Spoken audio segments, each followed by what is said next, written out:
All right, welcome everybody to the spring 2024 edition of the virtual speaker series on socialism, capitalism, and democracy. Today we are happy to have one of our own, Albena Azmanova, who is a professor of political and social science of the University of Kent. She also she has a very long list of accomplishments, which I have no way of making it through without taking at least half an hour. She is widely known for her two books, the widely praised Scandal of Reason from Columbia University Press in 2012, and even more recently, the book Capitalism on Edge, How Fighting Precarity Can Achieve Radical Change Without Crisis or Utopia, also from Columbia University Press in 2020, a book that has received a lot of attention, including the Michael Harrington Award from the American Political Science Association, as well as the Best Book Prize for International Political Economy from the International Studies Association. She also works with a variety of policy groups. Sorry, I have to keep letting people in here. A variety of policy groups, including the European Civic Forum, the European Trade Union Confederation, European Parliament's Committee on Civil Liberties. She is co-editor-in-chief, along with James Chamberlain of Emancipations, a journal of critical social analysis. She is also published in a variety of prominent journals, as well as articles in popular publications, including The Nation, Social Europe, Open Democracy, The Financial Times, and Jacobin. Today, she will be talking on why is the right riding high on social discontent, if I got the title correct. Is that right? Yeah. This is the topic we agreed on because I'd really like to be actually pressured to give an answer to that. This always comes up, and let's together try to figure it out. All right. With that, the floor is yours, Albena. So indeed, this is one of the great puzzles of our time. Western democracies are awash with social discontent, but the fury of the masses is fueling a far-right insurgency and is steadily, seems unstoppably producing electoral victories for far-right parties in free and fair elections. Now, in Italy, we have a party with new fascist roots in power. In the Netherlands, a similar party won the elections in November. Far-right forces have made gains in Sweden, Finland, Germany, France, Austria, Spain. In the upcoming European elections, the ones coming up in June, radical right parties are on course to finish first in 9 countries of the European Union, including Austria, France, and Poland, and second or third in another 9, including Germany, Spain, Portugal, and Sweden. So how is it possible that the left is failing to harness that discontent? Especially, I find it surprising that it is losing the vote of much of the working class. And this is strange because the left, since the 2008 crisis and the austerity policies that followed, has doubled down on its critique of economic inequalities and exploitation and brought back the rhetoric of class struggle with calls to tax the rich. So it seems that the left is saying all the right things, but it doesn't work. So to make sense of this puzzle, we need to shed some of the certitudes that have buttressed progressive social criticism and intellectual critique. I think the trouble is that the left has misdiagnosed these insurgencies. So what I propose to do now is to look at some peculiarities of the current intellectual critique that comes from the left and social criticism that shape the left's political response. So intellectual and social critique and criticism that shape political responses. This is what I would like to sort out. I begin with intellectual critique. Now, in much of the literature, these insurgencies have been labeled authoritarian populism. Distinguish it from the good non-authoritarian populism. This positions the analysis along the axis authoritarian versus democratic rule. It treats populism as a pathology within, or right-wing populism as a pathology within liberal democracies, and seeks explanation in terms of political culture and political psychology. The diagnosis is that, more or less goes in those lines. I cannot cover, all the works, a lot has been written, but the diagnosis more or less goes something like this. These movements are expressing a deeply ingrained culture of bigotry, post-colonial remnants of European imperialism akin to the US history of slavery, and a rejection of the liberal left's identity politics and anti-discriminatory militancy. Mark Lilla's work on the issue is representative. I have in mind his book, The Shipwrecked Mind on Political Reaction, as is Pippa Norris and Ron Inglehart's book, Cultural Backlash. To recall, Norris and Inglehart claim that as societies become more liberal over time, older, more conservative cohorts feel under threat of losing majority status and allegedly turn towards authoritarian populist parties that promise to stop the tide of liberalism. Authoritarian values endorse the priority of tough security to protect the tribe against threats from outsiders, adherence to conventional group norms, and loyal obedience to tribal leaders. This sounds very familiar. Now, among the most compelling kind of academic surgeries of the political psychology of authoritarian populism are those that are written by contemporary critical theorists and have been inspired by the work of first-generation Frankfurt School authors who actually confronted the similar phenomenon in the 30s and 40s.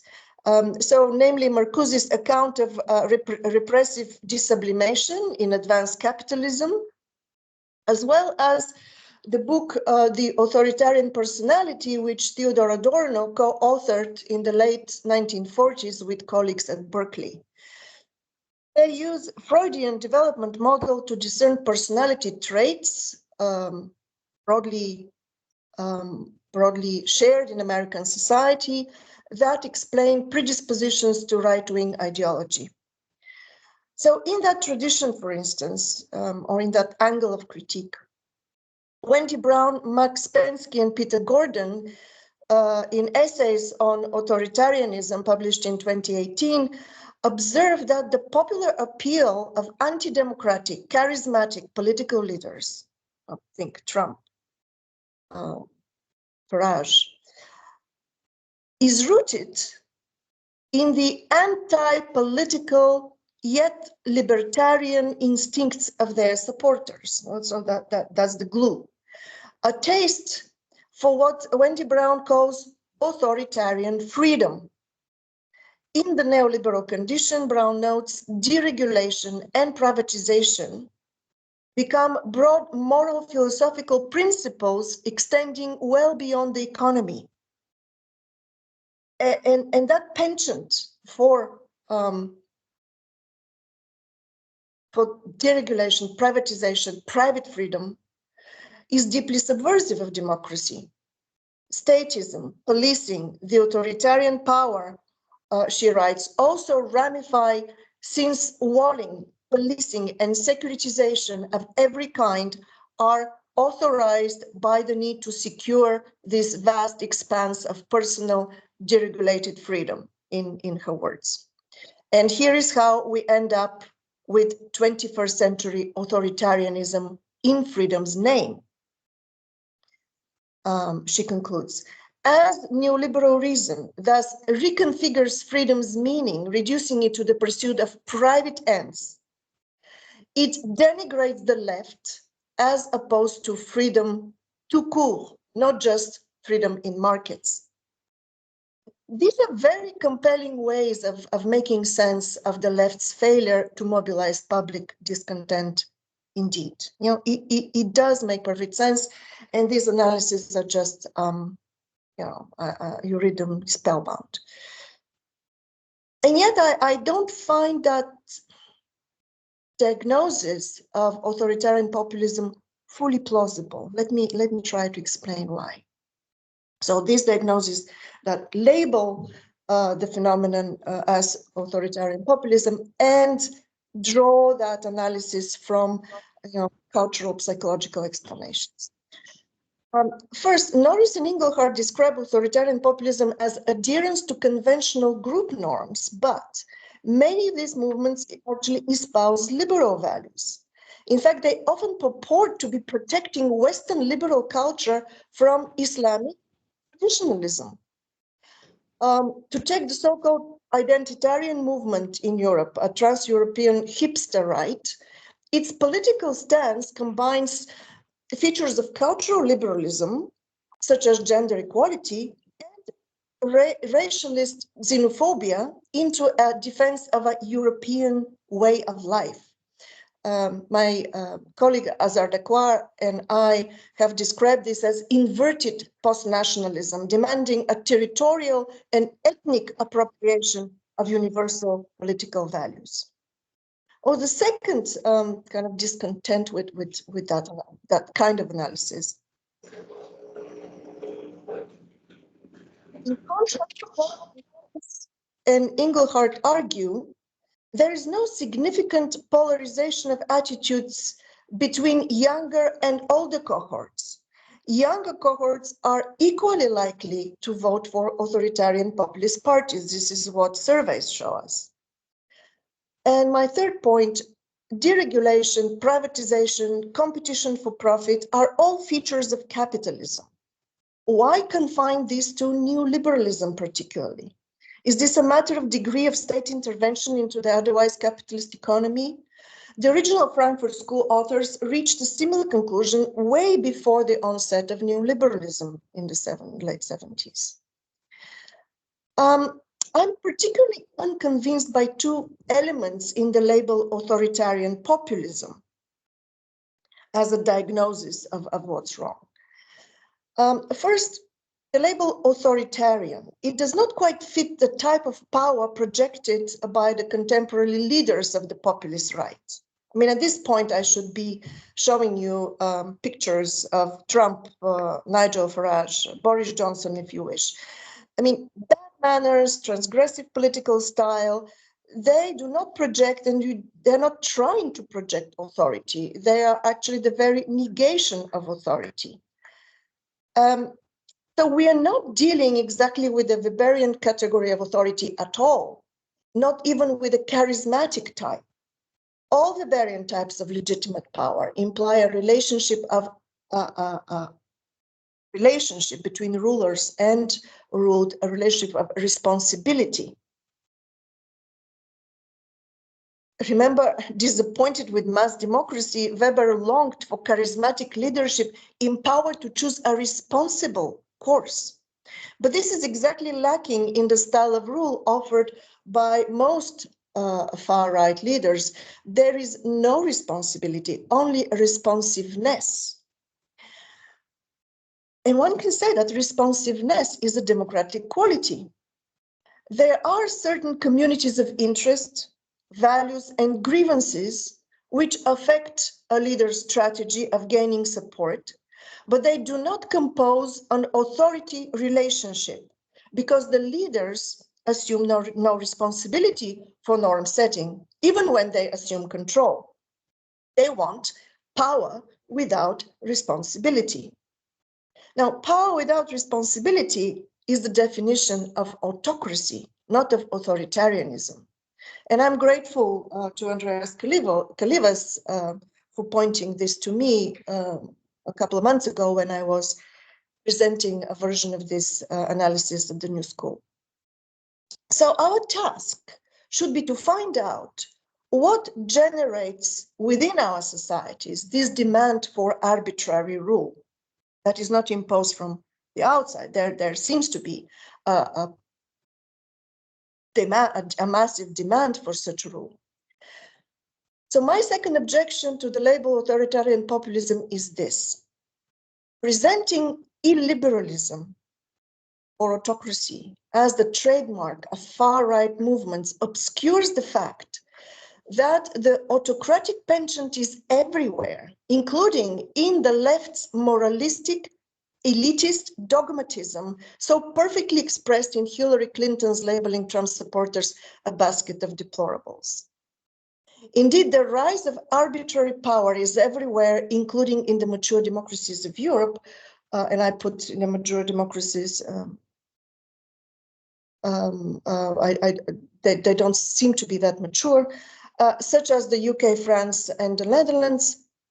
According to the World Justice Project, global rule of law recession started they started recording it in 2016 as civil justice systems weakened, freedom of assembly and association, freedom of opinion and expression, and freedom of religion all declined widely.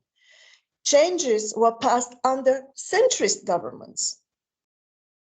Changes in policing and the law are used to curb the right to protest. There is a more punitive approach to demonstrations. Imprisonment is used as deterrent. Policing is more aggressive.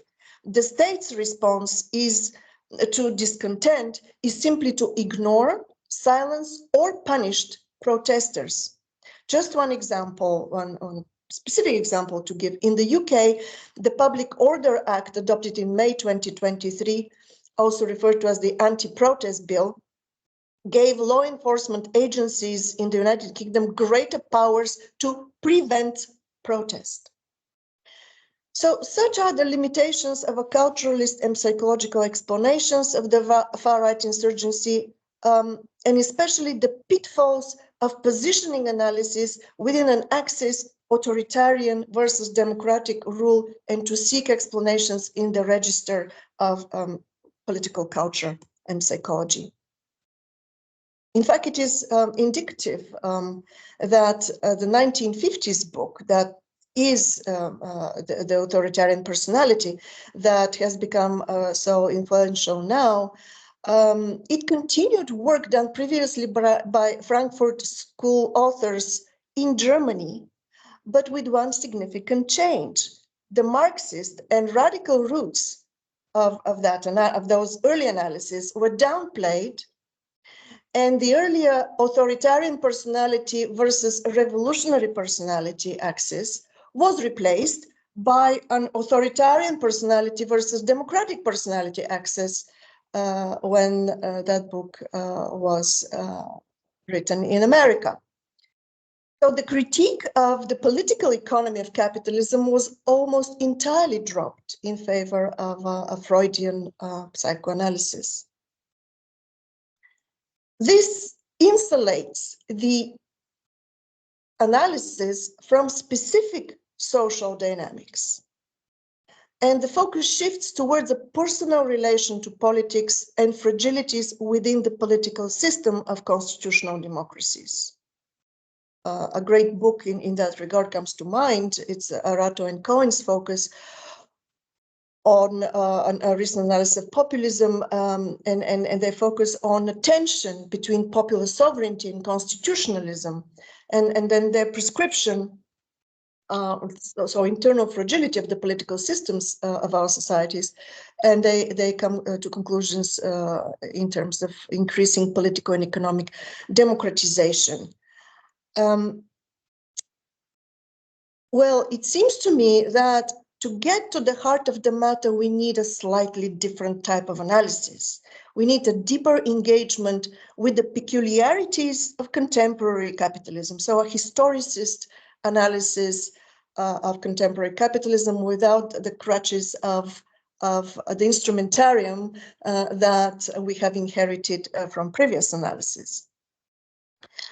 And such engagement with the political economy of capitalism has come indeed from economists, and it has focused on the spectacular growth of economic inequality.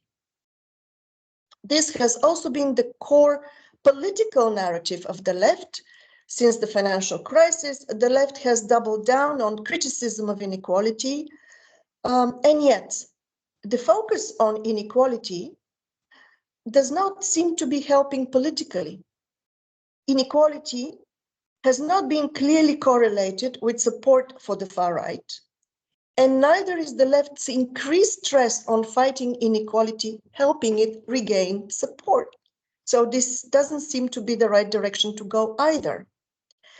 The focus on inequality is in fact not a break with the left's complicity with neoliberalism, the so-called, what Nancy Fraser has called progressive neoliberalism, the agreement between center-left and center-right on endorsing capitalism and endorsing liberal values or progressive values. In a recent working paper for the National Bureau of Economic Research, Ileana Koziemko, Nicholas Longet-Marx, and Suresh Naidu remind us that Democrats lost the support of the working class as soon as, beginning in the 1970s, they moved from redistribution to redistribution. That is, away from their traditional emphasis on New Deal policies such as the minimum wage, unions, protectionist trade policies, and public employment, towards a more business-friendly agenda tempered by the use of tax and transfer policies, like the earned income tax credit, to compensate the losers. So the less educated working class folk in the US did not back up the New Democrats because they're simply not buying the compensate the losers approach, not because they're stupid or brainwashed into embracing authoritarian freedom, quite the contrary. It is because they know that what the left offers through its rhetoric of redistribution is not going to solve their problems. It actually masks a continued commitment to the neoliberal to the core set of neoliberal policies. So to identify the grievances that drive the far-right insurgency, we must bring the critique of the political economy of capitalism back in, but in a different way. Arjuna Padurai, a dear colleague, also drawing on Marcuse, but more closely focusing on the psychological effect of financialization, has a deeper engagement with the political economy of contemporary capitalism, foregrounding financialization as its main component, has argued that far-right populism should be viewed as an expression of a newfound popular appetite for risk, transferred from the economy to politics, within a revolution of rising expectations that financialization has inflamed. Now, this is a very interesting take on what's going on, but I'm not convinced, because in the 1990s, it was the constituency of Clinton's New Democrats who extolled risk. The far right is actually against risk. That is why their economic policies, much of the far right parties, often converge with the old left, with very strong demands for social protection and job protection. Now, in my work in the book, for instance, that Brian mentioned, Capitalism on Edge, but also I started that research my first publication was in 2004, so 20 years already, I have offered different analysis of contemporary capitalism in which the ubiquitous insecurity of livelihoods is the key phenomenon. Central in my analysis is a Marxian focus on the competitive pursuit of profit and its effect on what Max Weber called life chances. His idea that social structuration is a matter of distribution of life chances. And Weber introduced the term a life chance to speak about, let me quote, the probability of procuring goods, gaining a position in life, and finding inner satisfaction. This is in Economy and Society. The term refers to a societal shared understanding of a successful life and an accomplished self, as well as to the individual psychological experiences of such an achievement. So focusing on how capitalism affects the distribution of life chances and what particular mechanisms, or as the classic Frankfurt School people would say, what contradictions of capitalism would affect the distribution and the shaping of life chances, would give us, I believe, this admixture between political critique of political economy and political psychology that we need to understand the rise of support to far-right formations.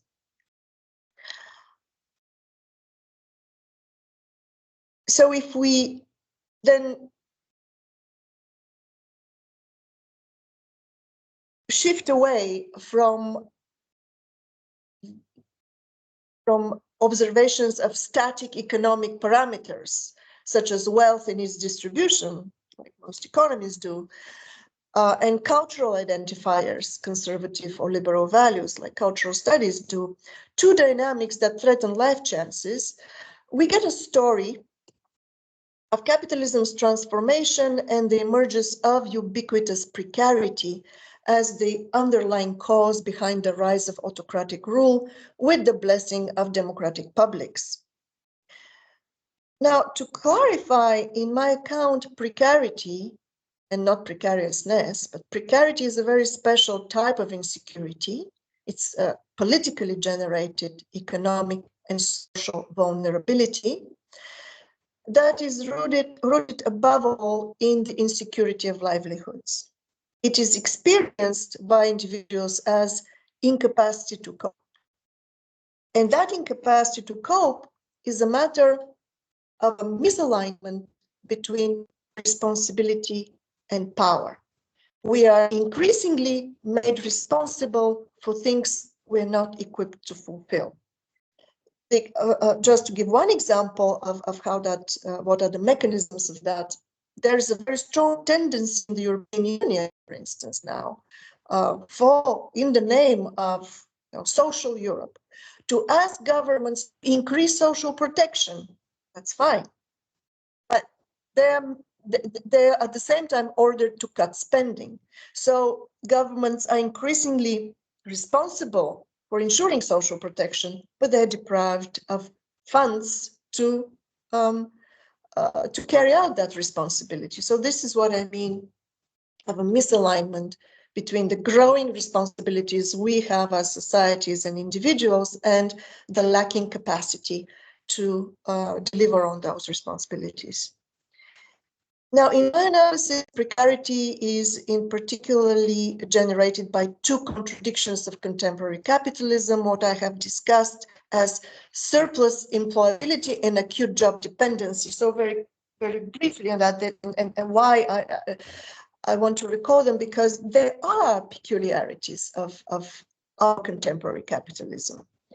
The first contradiction consists in the fact that, on the one hand, automation, thanks to digitalization, has made it possible, in principle, to produce the necessities of life with minimum human labor. So the decommodification potential of modern society is enormous. Yet, on the other hand, commodification pressures have also increased. That is, pressures on all of us to hold a job, to maintain our employability, to hold a job, to hold at least one job, better to hold 2 or 3 jobs.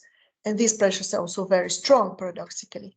So the second contradiction, what I call acute job dependency, is rooted in tension between, on the one hand, the increased reliance on a job as a source of livelihood, and on the other hand, the decreased availability of good jobs.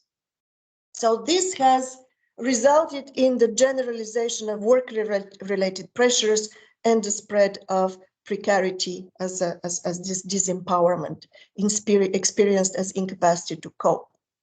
And that is valid across social class, across professional occupation, even across income levels. Now, I stress that these contradictions are politically generated, indeed, through specific policies. And I stress especially the shift at the beginning of the 21st century towards making competitiveness, not competition, but competitiveness in global integrated markets a top policy commitment. That has been aided by the combination between automation, privatization of public assets, slashing of public spending, deregulation of product and labor markets, with which that competitiveness is to be secured. So as a whole, our societies have become more fragile because the public sector has shrunk and public authority has transferred its responsibility, it's dumped it for the common good to individuals and to markets. The majority of the population have become precarious, even those with well-paid and stable jobs. So I see precarity as a transversal social injustice that cuts across differences in social class, education, employment, gender, income. Precarity harms people's material and psychological welfare and hampers society's capacity to manage adversity and govern itself. So see, it's a very serious phenomenon. In fact, the injustice of inequality, of economic inequality, attracts so much attention, I believe, because in conditions of depleted public resources, personal income is the only safety net we have. So we pay more attention of who has what. Otherwise, most people neither are much aware of inequality or care about it. So it's not surprising that when it comes to distributional policies, studies show that less educated individuals, those who are most precarious, in fact, prefer redistribution policies. It is not surprising that the left's talk of a redistribution, therefore, is not convincing these voters. The losers are not buying the idea of compensate the losers, and not because they have developed a taste for authoritarian freedom. Redistribution policies are stabilizing. Redistribution is palliative. It does not eradicate insecurity. And the far right, remarkably, has a very strong narrative against economic risk, where it actually overlaps considerably with some of the classical left policies. So let me come to the link between precarity and autocracy that actually interests me now. I defined precarity as a condition of a responsibility without power. The corollary to that, its evil twin, is power without responsibility, that is autocracy, not authoritarianism. Precarity and the thirst for security it generates has brought about a new public agenda of order and security that cuts across the left and the right. There are 4 components of that public agenda: fear of job loss, fear of cultural estrangement, fear of about physical safety, and political disorder. So this public agenda surpasses what we usually describe as the far right agenda, as the fringe agenda. And as precarity is breeding anxiety along all of those four components of public concerns, it is fostering public demands for security and safety, which translates into conservative, even reactionary political preferences. Hence, the easiness of the far right to respond, to capture that anxiety, and to translate it in electoral victories across the world, because it has answers, direct answers to those four concerns. And it is this longing for stability that opens the slippery slope to autocracy. So the more vulnerable people feel, the more they're willing to rely on political strongmen to provide instant stability.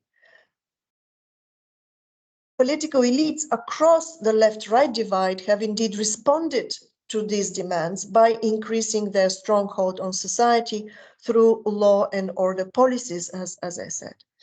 So this leads, however, to a vicious circle. Economic insecurity breeds autocratic attitudes that propel strongmen to power, whose assault on the rule of law, in turn, further disempowers citizens, leaving them at the mercy of despots. So precarity, if we understand it as vulnerability, is in fact deepened through the response, the political responses to precarity that come from the far right, but also from the center. So the difficulty for a left response to precarity is not that people hanker for authoritarian freedom, but that precarity fosters desires to stabilize the system. There is a fear of change, not to overturn it. Precarity undermines solidarities as each group is preoccupied with its own survival. And most dangerously, precarity is politically debilitating, as it leaves no energy nor time, neither energy nor time to dream big about the kind of societies we desire, or to look towards the future. So presentism is crisis management mode is what precarity generates. So we should drop the label authoritarian populism, I suggest, because it is making us dismiss these movements, these very broad movements and parties, as pathologies, while in fact they are symptoms of a significant, so not fringe, not aberrations, but significant and lasting change of the ideological geography in our societies. People have reasonable grievances and solid reasons to mistrust the political establishment. And unless they are given plausible solutions to these grievances, they will go for autocratic shortcuts that are offered plenty from the far right. So this is my reading of the situation. This is what I could manage in half an hour.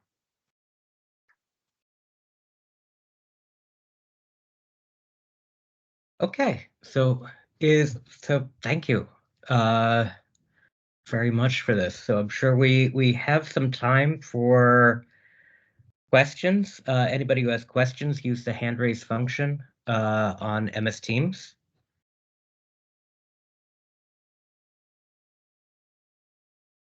If nobody does, then I'm gonna go because I definitely have questions. So I actually like a lot of this. It's actually, I mean, it's a lot for me to wrap my head around. That's my first reaction. Two things popped into my head, and I guess I'll just start with these because I can kind of go on forever. I think I agree with your overall diagnosis. One author that I keep getting reminded that keep thinking about every so often. You mentioned Marcuse and you mentioned Adorno, but I also think about some similarities between your diagnosis and Fromm. Erich Fromm, who kind of diagnosed like the alienation and sense of disempowerment produced by capitalism in general, kind of makes people rush toward, new kinds of solidarities. That's one question. Another question is, I agree with all of your diagnoses, and I agree with your diagnoses about precarity. But you do, I mean, there are two things that don't completely add up for me yet. One, you want to say that it's not about neoliberalism. It's more about capitalism in general. Or something much deeper in capitalism than neoliberalism. So I guess that kind of raises the question about what we're calling about populism is why is the timing now? The most common timing is that it's a reaction to, some chain of events beginning in 2008, which suggests a crisis of neoliberal policies in particular, insofar as it's tied to financialization and all of that stuff. So I guess I'm wondering how you get beyond that the specifics of the crisis of neoliberalism to capitalism in general. I don't know, maybe that's not the best worded question, but it's to start you off. I guess. No, absolutely. So, Eric Fromm, I do draw on him in my analysis. He was right on the money there. With the escape of freedom, that this destabilization nurtures attitudes, just to seek stability and safety, and find it in dark corners. So my analysis is just focused on these new contradictions of capitalism. What is it? So the culprit. Who's the culprit? Neoliberal capitalism, capitalism. This is what you're asking me, right? I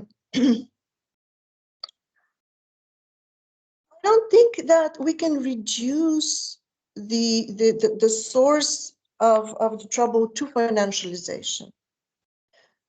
A financialization is just one of those tools through which certain dynamics get played out in a bigger scale. Yeah?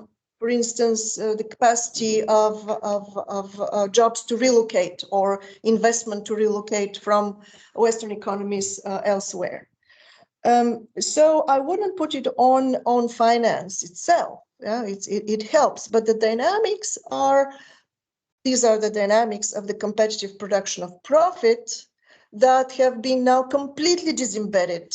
All the stops are lifted. So ultimately, it is the core logic of capitalism, the competitive production of profit globally. So the culprit is capitalism in this sense. But Marx himself said that his analysis only covers 19th century highly industrial societies. I think we need to stick to this kind of historicist analysis. And what I've just managed to do is to identify those particular two dynamics or contradictions that generate mass precarity and which is across the class divide. But of course, it's just that this is a critique of capitalism, not of neoliberal capitalism. Right. Okay, so we have some more questions here. I'm going to bring Gregory Hastings was first. And actually, maybe I can get you off the spotlight so we can see other people. So great. We go. Hi, Albena. Thank you. I see the highlight. So I wanted to ask you two questions related to remedy. One I just posted that deals with the call for a public net worth accrual accounting, where most of the causes, costs, and benefits are externalized and labeled or politicized and not in actionable terms, as one point. And the other is Michael Muthakrishna's work, where he talks about increasing the space of the possible as an energy issue, without sufficient energy, we don't have the energy for cooperation and collaboration. And I see these two themes as linked, that there are assets and resources that are underutilized and consequences that are not accounted for. So I thought this might be, two paths towards inquiry of solutions. Absolutely, absolutely. So we need to replace this narrative about inclusive prosperity that both actually the center left and the center right are offering. This is very populist because it is just not deliverable. We cannot continue, destroying our environment by, creating more riches in order to distribute them. So yes, indeed, this is the direction. It is to think about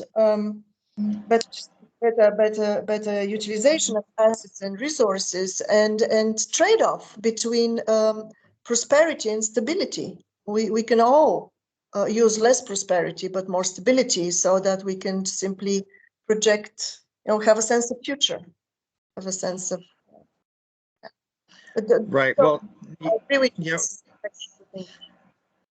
So we are living in times that are not only critical but precarious and chaotic, and so without some recognition of human resources, especially human cultural resources that are the fabric of community, work of Sir Paul Collier, which we celebrate. Those are really the sources of genuine remedy, and not through the political force, but through the community engagement. And this also goes against the idea of no growth. These anti-growth Malthusian themes are defeatist. And really, we do have more that we can aspire to accumulate and collaborate and distribute than currently is possible. So thank you very much for your thoughts today and your work, Albina.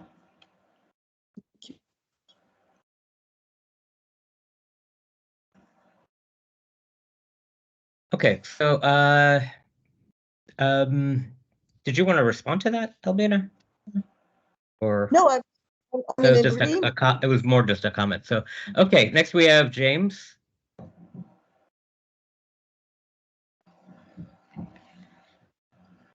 You're still muted, James. Sorry. I was wondering about the connection. Well, let me start again. You frame the problem in terms of politics. So why do left-wing parties not do very well at the moment? But the way that you try and answer that question is more in terms of the inadequacy of intellectual critique. Right? And so you go through this long list of thinkers that offer compelling yet not quite persuasive accounts, right, of what's wrong with capitalism. So you didn't spend as much time talking about what actual left political parties have or have not been doing, other than to say that they've been focusing on equality, which you argue is misplaced because really they need to be focusing on precarity. But I wonder whether that's actually true, or at least always true, over the past 15 years, say, when there's been figures like Jeremy Corbyn, Bernie Sanders, right, who I think, as I look at them, are probably more in line with what you're talking about, a sort of more radical change to the economy than just compensating the losers, as you put it. Nice phrase. And so if what they were offering is like what the people really wanted, why didn't they do better electorally?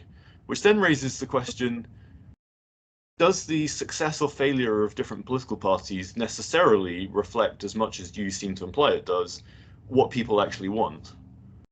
Right? Because you seem to be saying, like, you can read like social values and ideology off the success of different political parties and their platforms, but then, while to an extent obviously they have to appeal to voters, there are so many other factors, like, within the Democratic Party, the sort of anti-Sanders movement, really made it hard for him to get the nomination, right? And that doesn't have to do with any of the stuff that you've been talking about. That's like you know, in a sense, what I'm wondering is, are you not risking being a bit deterministic, both about why people think the things that they do and vote the way that they do, and that there's a kind of transparency or necessary fit between who's in office and what people want? And so then the last part of that question, the only question, I suppose, all of it is sort of the same question, is if autocrats, as you argue, are offering a kind of false solution to the problem, right? Because they kind of, on the one hand, are promising something that seems to be what people want, which is security, but on the other hand, you suggest they're actually making things worse for them, right? Because they, I think what you said at the end is, they're eroding the rule of law and it makes people more precarious and that kind of stuff. If that's the case, why do people keep voting for them, right? And because surely you would see it once happen in one country, and anyone with any sort of awareness of current events would say, we're not going to go down that path ourselves. Right. So, but it doesn't work like that. In fact, there's like this sort of cascade effect of support for these different parties, even though the evidence is there that it makes things worse for them. Like, I was just looking up the Brexit. Current sort of polling on Brexit shows that the majority of British people think it was a mistake.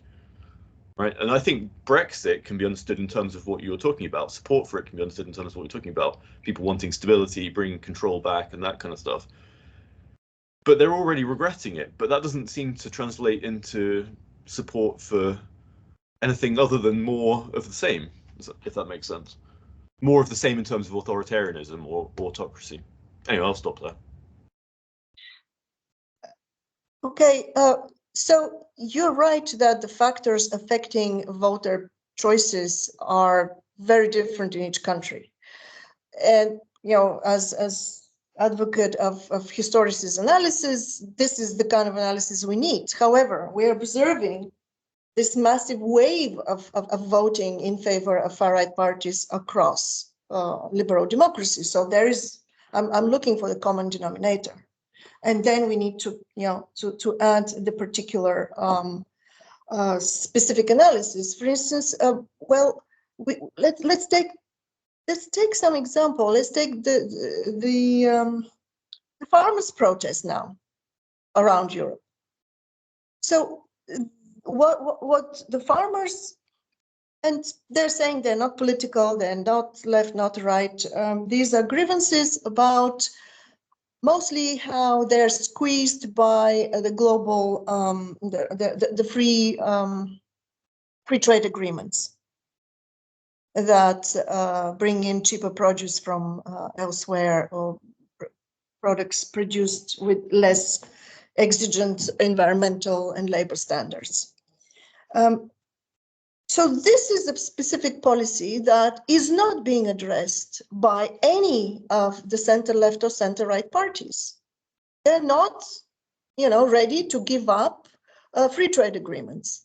But the parties that are pushing specifically for these agreements are the far-right parties. That should be a left policy, but we have allowed the far-right to steal it. Now, I remember at some point that Bernie Sanders was commenting that a lot of the policies that Trump was enacting are left policies, that Trump does not have ideology. He's into, whatever works. And from the point of view of the voters, the so-called the demand side of politics, people do not think anymore in terms of left and right. They think in terms of those four demands of safety, so social, economic, political, and physical safety, and they do not care who is going to deliver that. Now, political supply is still structured by these families, the left and the right, and a lot of our thinking as theorists is guided by those labels. But from the point of view of the people, of political demand, the left and the right no longer make sense when people decide to vote. That is what we're witnessing. Now, my analysis, you said that I'm focused on intellectual analysis. Now, I also address the analysis of the political economy, because these are the ones that shape political responses. So the political response is on the one hand shaped by labeling, by presenting these movements and parties as aberrations. That comes from the culturalist analysis. And then from the political economy or economist analysis that stress that, oh, well, it is all driven by inequality, let's redistribute. And this doesn't work. But I think there is an intellectual shaping of attitudes to these parties on the left, and then they are the wrong analysis of what is the source of the grievance. Okay, next we have Becky Slack. Hello, hi Albana, nice to see you again. I was a former master's student of Albana's a few years ago. So my name is Becky and I run a strategic communications agency that works with charities, trade unions, social movements, any organisation that cares about people. We work with organisations that are interested in the working class and improving their lot. We work with trans rights supporters, human rights organisations, immigration charities and refugee charities. Basically, we care about all the people that the far left tell us to be frightened of.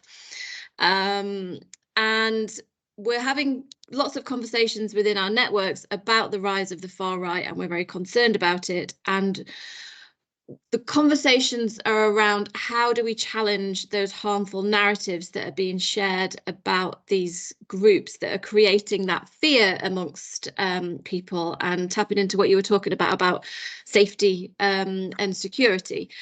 And you just said that we've allowed the far right to steal our policies, and I guess we've also allowed them to steal our messaging. I think my question is, like, how do we get this back?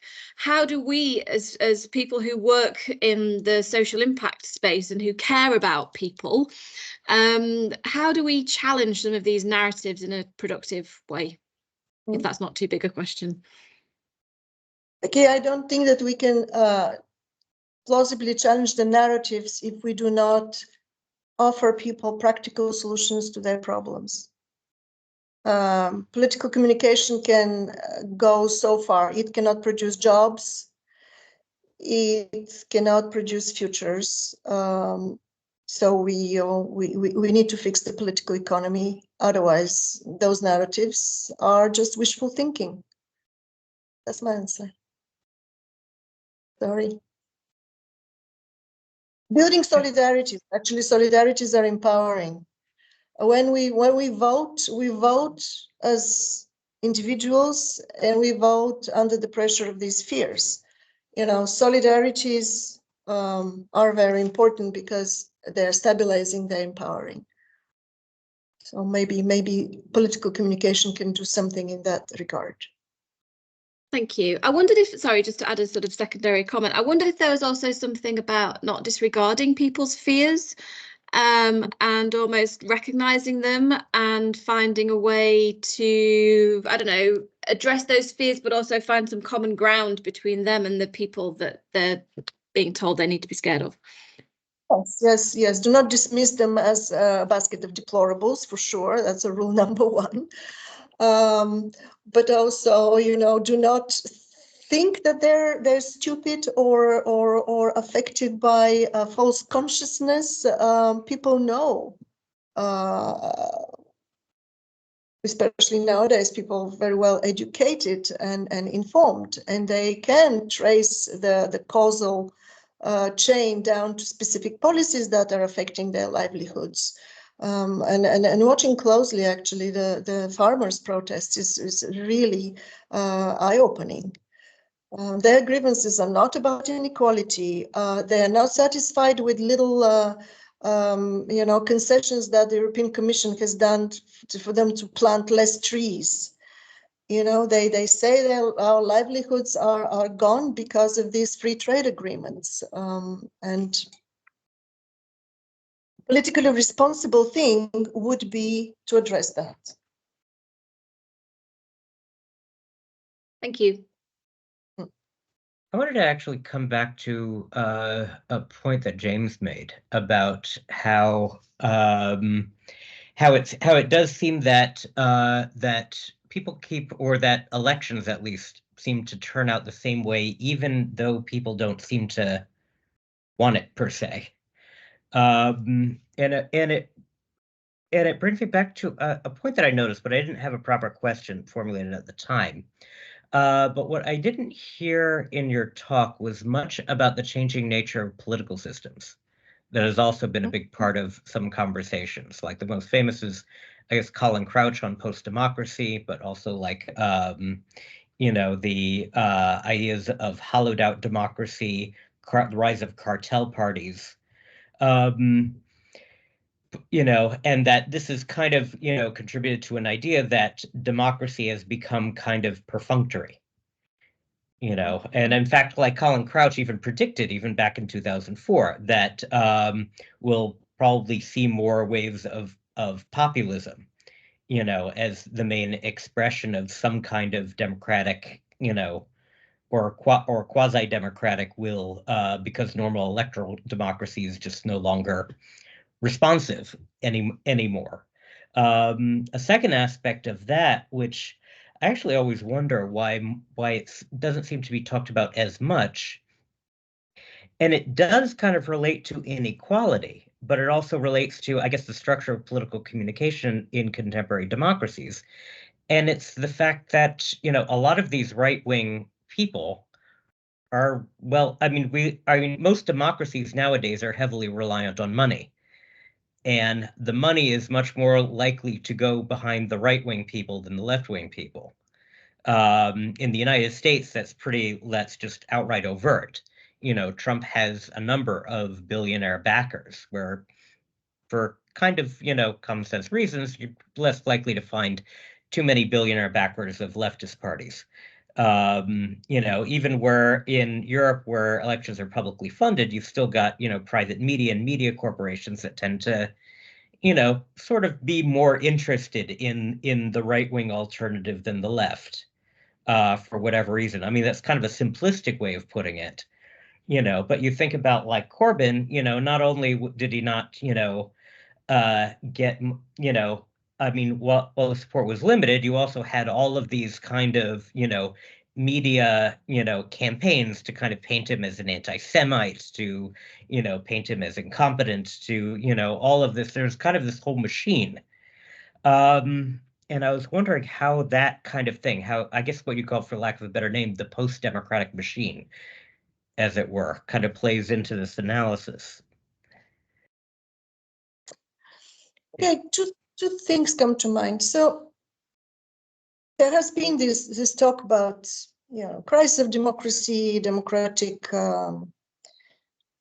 deficits. Okay, well, that is not going to be remedied with more democracy, because see, the anti-liberal wave comes through democratic channels.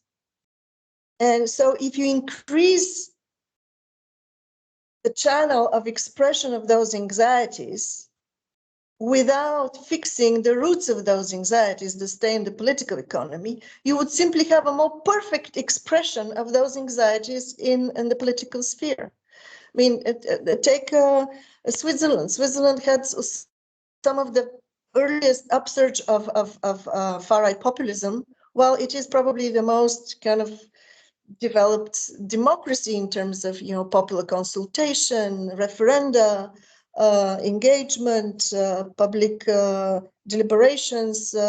So the more the more anxiety you have in society, the more perfect democratic channels are going to express this anxiety into policies. So I don't think that more democracy is going to fix anything. So in terms of the role of money in politics, of course, I mean, money always finds its way in politics, but look at these fringe parties. They did in Europe. Trump with, you know, the big money, but let's look at in Europe. They did not come on the back of big money.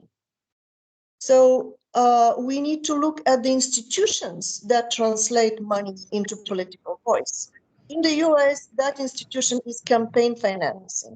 We don't have that problem in Europe. So you Americans should, talking about my colleagues in the US, you're in Ireland, fix political institutions that help translate money into politics.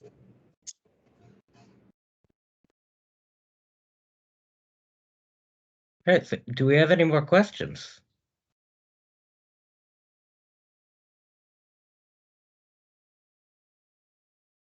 I mean, because I could keep going asking questions forever.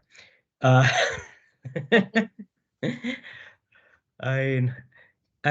you want to come back in?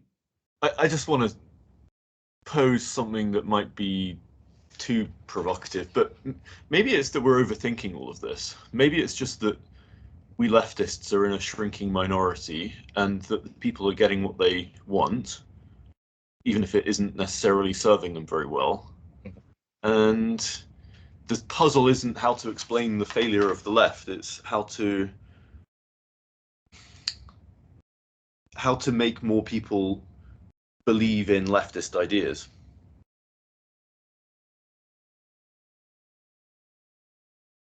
And what are specifically the leftist ideas nowadays? Well, yeah, I mean, that's a good question, although you've sort of said the left isn't working, so you've sort of got yourself this sort of assumed notion of what the left is or should be. Yeah, as a political force, I think from the point of view of people, they no longer no longer think in terms of left and right.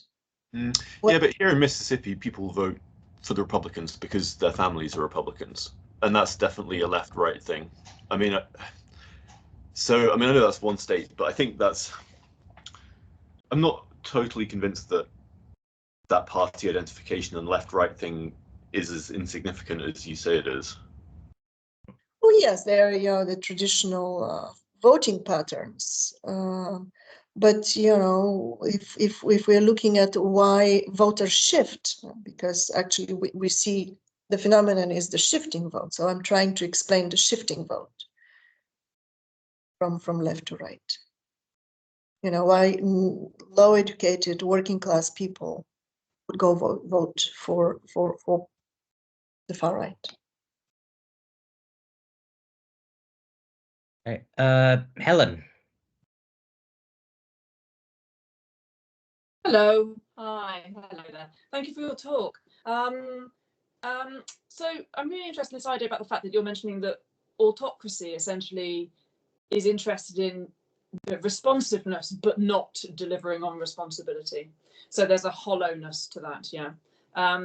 So to what extent, I suppose what I'm looking for here is some sort of timeline to the extent to which populations realise that the responsiveness is hollow, that there is no responsibility attached to this, and at what point then do we start to see this kind of, the tiring of that response? So it's kind of broadly a comment, but I'm interested in what your thoughts are on that, because yeah, it's this focus on, we're responding, we're listening, we're responding, but actually we're not delivering. So yeah. Yes. Well, it's an excellent question. I have not thought about that. But the autocratic logic would be one that the leader would respond to the extent that he's propelled to power. And once that has happened, that responsiveness is gone, unless he's dependent on being re-elected. So the mechanisms of elections at least maintain that irresponsible responsiveness. Okay, yeah, I'm based in the UK, so I'm thinking here about the kind of the hollow responsiveness that we had of Boris Johnson, basically. I'm thinking about the lack of responsibility being quite obvious, to say the least. So no, thank you about that. I thought it was well balanced, the idea of looking at the responsiveness versus responsibility. Yeah, so that was very helpful as a framing for me. Thank you, appreciate it. Yeah. I think that Brexit was a perfect example of that, because those who lobbied for Brexit, they responded to these anxieties of people but they did not even make the very elementary calculus of what is that going to do to the economy, even to businesses. I mean, the right did not take into account the interests of the business, which was, spectacular irresponsibility. Yeah, I mean, even the fact that we had Cameron, resigning on the morning when he realised what had happened, that wasn't a lack of responsibility. I don't know quite what was. So anyway, thank you very much.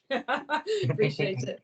It happens all the time in so-called the new democracies. I mean, we in Eastern Europe, in my Bulgaria, we have so many elections because the previous quasi-dictator Borisov, he would just resign and then be re-elected.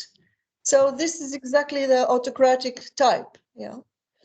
You don't assume responsibility. You resign, then you voted in because you appeal to you make promises. So unless there is a robust power that can respond with, square the circle, how can we have stable jobs and preserve the environment? Nobody has squared that circle yet. Yeah. Okay. Thank you. Appreciate it. So any additional questions? All right. You have time. Do you have time for one more pushback from me? Mm-hmm. Or because I agree. I admit I haven't read your critique of the democratic turn yet, which I've been meaning to look at in critical theory. Your last question, you thought more democracy wouldn't cut it, but two questions. One is, I guess part of me is, I mean, I agree with that in terms of, but I think that's also with a very big but, because I think there's more to talking about democracy than just more or less. They're talking about, different kinds of avenues for participation. And I also think democracy does depend on a broader infrastructure around participation, including, the media environment and the structures that, basically, I mean, all the things that Gramsci would put under, hegemony in the integral state, that whole edifice. But also, if democracy is not the answer, then there's kind of a question begging, because if you want to change precarity, but democratic political, I mean, if not by democracy, then what is the attitude for enacting the changes in political economy? Is it, extra legal revolutionary action? Is it, some kind of radical political, like what is the strategy that you envision? Okay, so let me defend a little bit democracy. To burden democracy with things it cannot deliver is actually to destroy it. Because this is the logic of neoliberalism. Burden people, burden societies with things that they're not equipped to deliver. You cannot have a political economy that creates precarious democrats and then ask them to somehow, fix their fears and convince themselves that everything's fine. So in a way, I don't want to burden democracy with things. I'm defending democracy by not overburdening it. Let me give a specific example. There's a very fashionable to urge for workplace democracy. But let's take, if you and I and our all friends now that are watching, set up a business and we own it together, and we have to compete in the globally integrated capitalist economy, we will be doing exactly the same things as if we would be more implicated in the competitive pursuit of profit. So it's not going to, maybe exploitation will be diminished, because we will pay ourselves a little bit higher salaries, but that's not going to diminish our commitment to competition and profit, because this is how we maintain our business. So workplace democracy also should not be burdened with solving, the precarity that is generated by the competitive pursuit of profit. So it's very important to know what we can do, what we can fix with what. So for me, democracy does create solidarities, collective empowerment. But if we want to, to fix the problem of precarity, I would not count on these channels, because it's just circular. So the big changes in history have always been done by great coalitions of forces. So civil society movements, strange bedfellows, if you wish, that are affected by precarity, pressuring politicians to assume responsibility, democratically elected politicians, of course, to assume responsibility, to follow up on promises, to connect responsiveness, to turn responsiveness to responsibility. This can happen through, mobilizations, not through, the channels of mass democracy. If this is what you call democracy, I'm for it, but I would call that, civil society mobilization. Okay, excellent. Are there more questions? Candy, did you, or we had a hand up, then it disappeared. Yeah. I didn't know if James still had another question, because I did see his hand up. If not, I mean, I can make my comments if we have time. Okay. Albina, you're sideways again. Okay, go. Candy, the floor is yours. Okay, I was going to say thank you so much for this. I think that this idea of questioning democracy is something that I've looked into. I do a lot of my work on Latin America and the US and border issues and things. And this idea that the left is failing to harness the discontent. I've actually argued that we have more of a synthetic left, looking at the United States, especially. And so I kind of question sometimes whether or not we really have an authentic left anymore. I mean, we could argue even post 1991, if we want to look at global kind of outcomes of the left. And that this idea that democracy has been kind of co-opted by this liberal left, and specifically here in the United States, I think that there's not an authentic left to harness that discontent anymore. And rather, we have focused on some of the alt-right populism here in the United States and their ability to be a part of the manufactured disunity between folks who claim they are the left, right?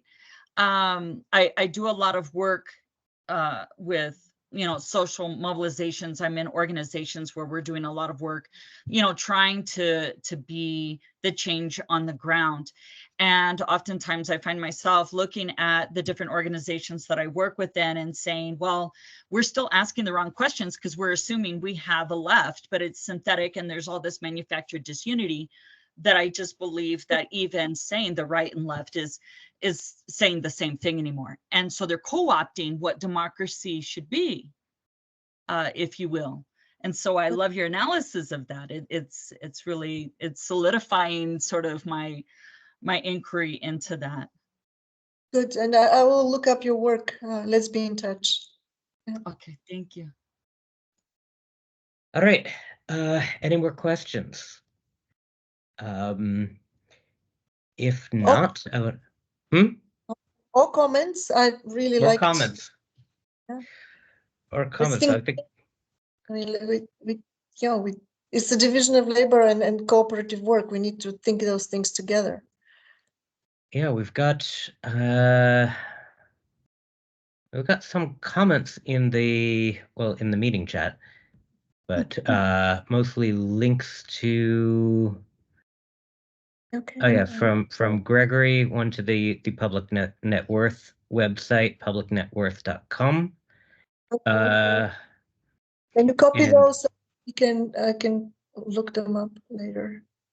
Yeah, we can get yeah, well no, we'll have them. And then the disempowerment of the function, another Michael Muthukrishna .com book.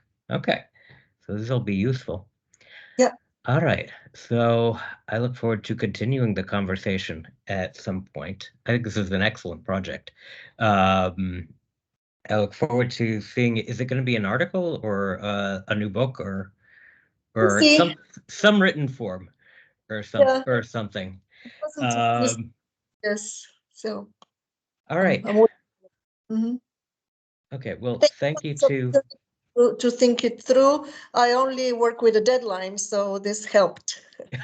All right. Thank you everyone for your questions, and thank you for your talk.